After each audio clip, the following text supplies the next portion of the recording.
Hey, what's up, everybody? Welcome back to XJW Diaries. My name is Justin. So, the deeper you dig into the Jehovah's Witnesses' control mechanisms, the more it becomes very obvious that the Watchtower leaders are experts when it comes to mental conditioning and getting their information, their teachings, and their perspectives deep into the heads of all of their members. If you even consider just a few of these methods, it really starts to make sense why, when you're speaking to a current Jehovah's Witness and you bring them factual evidence of the Watchtower's wrongdoings, factual evidence that the Watchtower has lied, you just can't get through to them.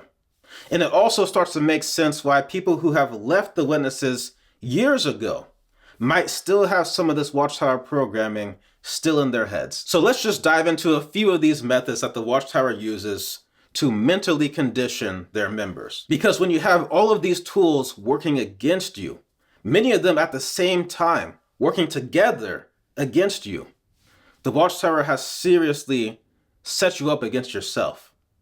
So this video is definitely dedicated to all of those out there that are currently in the process of trying to wake up and trying to leave the Jehovah's Witnesses. I remember exactly what it feels like to be in your position. And I know it sucks, but just take it one step at a time, one day at a time. It does get better. So let's start things off with studying, because that's something that every Jehovah's Witness has to do every single week, is study. In fact, multiple times a week. Now, furthermore, studying is the first major step that you would take in joining the Jehovah's Witnesses.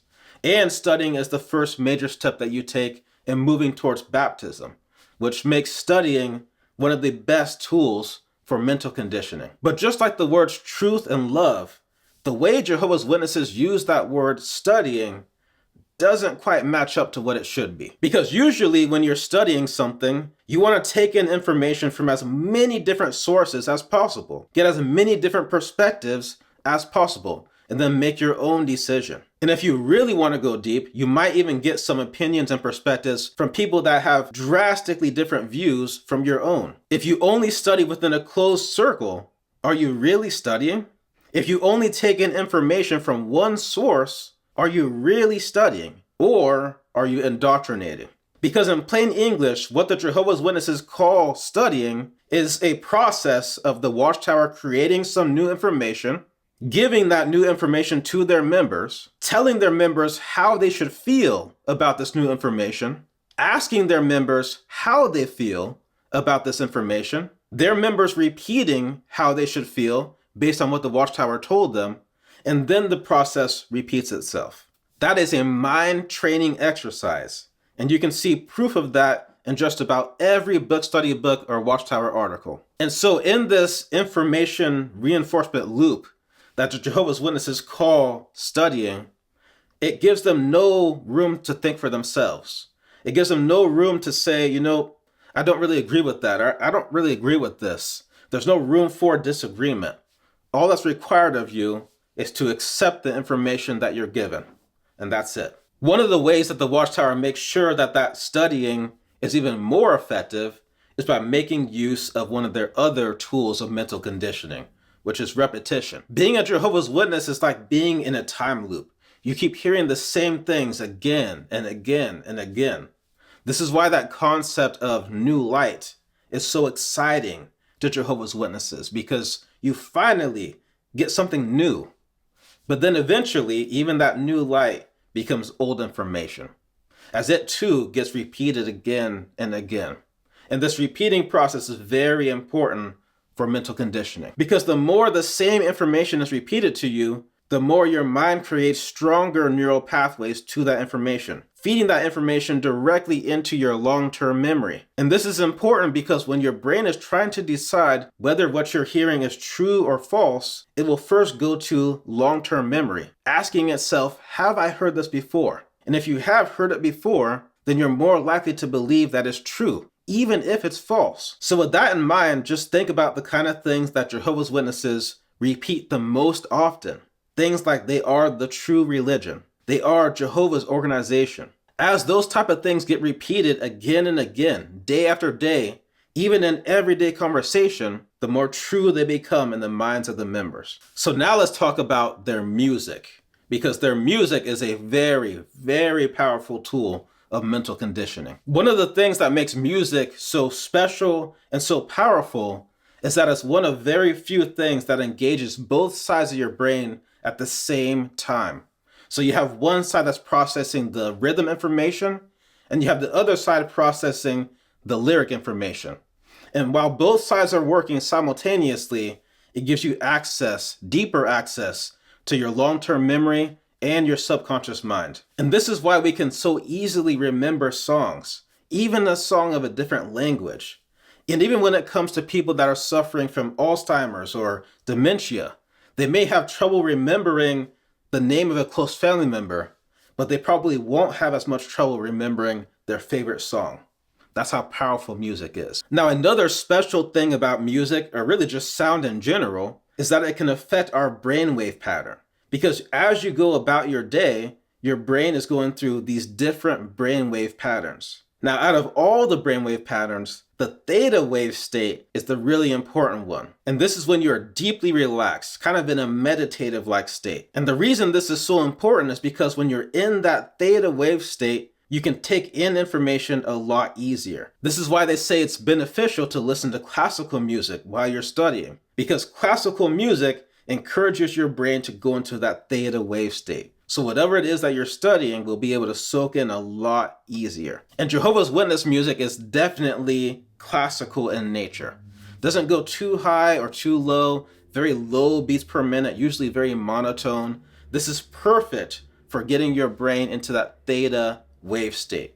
And while you're in that theta wave state, you're singing song titles like "Listen, Obey, and Be Blessed." Make the truth your own. Make sure of the more important things. This is the way. We're Jehovah's Witnesses. We are Jehovah's army, loyally submitting to theocratic order and ever loyal. Now just think about that. While you're singing those kind of songs, with those kind of lyrics, you've got both sides of your brain activated at the same time. You've got the melodies that are encouraging your brain to go into that theta wave state where you are more suggestible to ideas. And you've got to put emphasis on certain words. You got to prolong certain words. You have to go higher or lower on certain words or certain group of words, which means that your brain has to put more emphasis, more power into those words. The entire music is working against you. And then think about the fact that usually Jehovah's Witnesses sing 3 times every meeting. Once before, once in the middle, and then once at the end of the meeting. And then usually before the meeting even starts, they have the instrumentals playing, which encourages your brain to go into that theta state before the meeting has even started. Which means that for the entire meeting, the mental roadblocks that would normally be in place are deactivated, so to speak. Which means that your subconscious mind is a lot more open than it would normally be. Your long-term memory is a lot more accessible than it would normally be. This is how powerful that music is. They could condition you, they can make you a perfect Jehovah's Witness just off their music alone. So as you're standing there singing these songs, pay attention to these lyrics and see what is being fed into your mind. Because 9 times out of 10, what they are feeding you is working against you. It's making sure that you stay firmly secured to their organization. Now, another very, very powerful tool of mental conditioning is the Watchtower's perceived ownership of Jehovah. Because the way that the Watchtower leaders talk about Jehovah is as if they have this exclusive right, this exclusive access to Jehovah.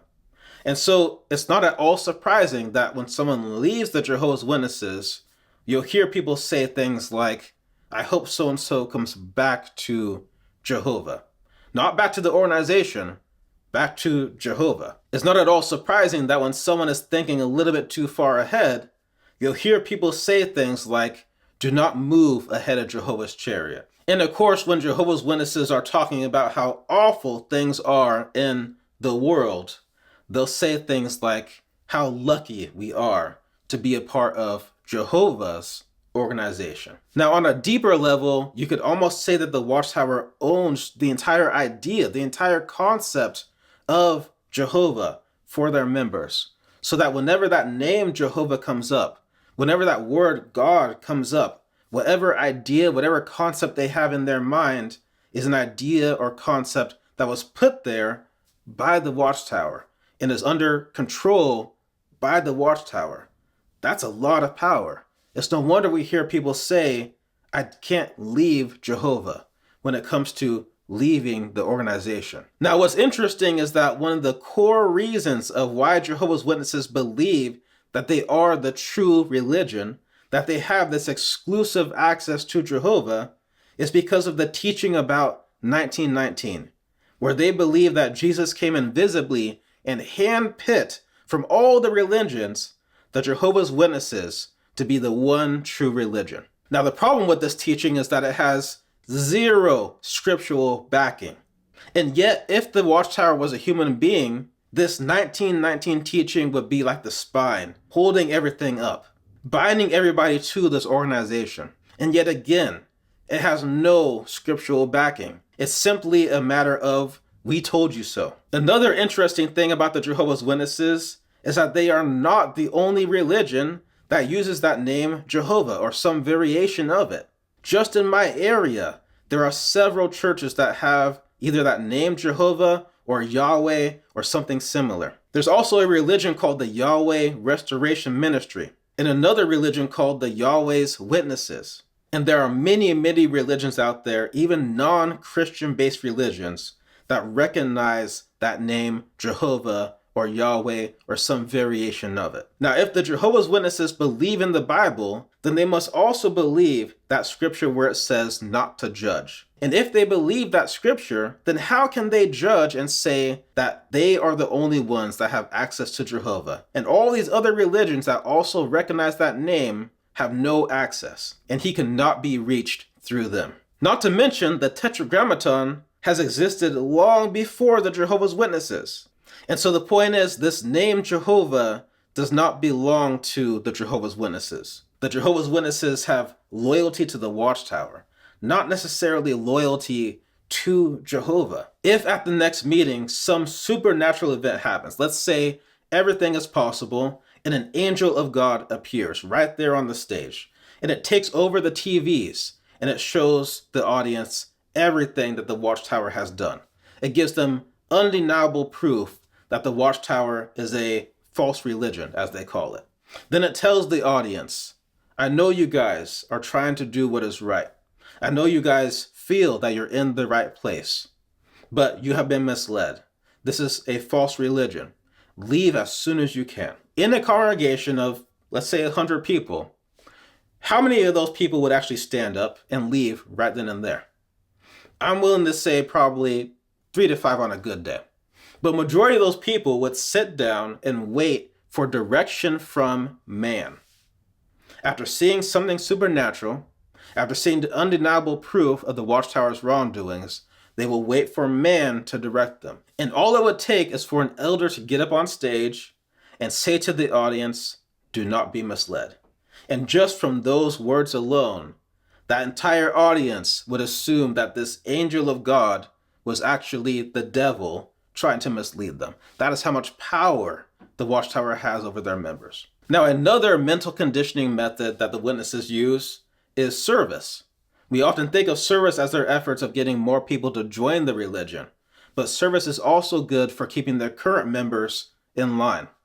You know, they say that when you have to teach something to someone, you have to know it from a different angle. And that's exactly what service does. It forces you to learn that information from a different angle. In fact, it's interesting that Jehovah's Witnesses want their new members to go out in service and teach others before they know the information themselves. You go out in service before you're baptized. You go out in service before you're an unbaptized publisher. In fact, in my own case, I was going out in service only a few months into my study. So the information for me was brand new. But because I was going out door to door, I didn't want to embarrass myself. It forced me to have to learn that information in a different way, from a different perspective, and in a lot deeper way, So this requirement for Jehovah's Witnesses to go out and service and teach others is a very, very powerful tool of mental conditioning. And there's many, many other mental conditioning methods that the Watchtower uses that we just don't have time to go into. They use so many of them, but there's definitely a few that are at least worth mentioning. The way that they use love bombing, the way that they use what they mistakenly call love, which is really conditional love, the way that they use guilt, fear, shame, the way they use obligation. All of these are very powerful mental conditioning methods. So if you can think of any more mental conditioning methods that the Watchtower uses, please drop a comment below, let us know. But one thing is for sure, the way that the Watchtower is using these mental conditioning methods taps into your mind in a way that makes your mind work against you. All of these mental conditioning methods turn you against yourself. And since these mental conditioning methods go so deep into your subconscious mind, in fact, it makes it so that even if you stop going to meetings, this information is still going to be stuck in your mind, still programmed into you. So if you have a family member that is stuck in the Jehovah's Witnesses, or you yourself are trying to leave the Jehovah's Witnesses, just know that all of these mental conditioning methods and more are collectively working against you. This is why when you're trying to speak to a family member that's a witness, and you're trying to give them factual information, you can't get through to them. They'll automatically assume it's a lie. They say that up to 90 to 95% of our day-to-day activities are operated by the subconscious mind.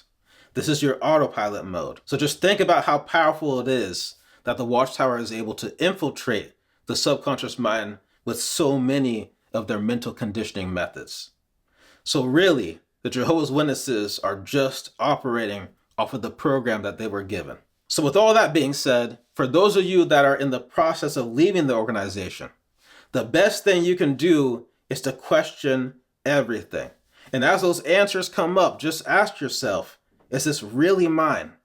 Is this information really mine, or was it given to me? Is this information really mine, or was I scared into believing it? The more you ask yourself those kind of questions, the easier it will be to free yourself from the Watchtower's grasp and gain your mind back. That way you can use it for your own potential. So with all that, I want to thank you so much for watching.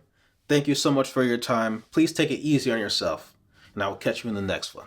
Peace.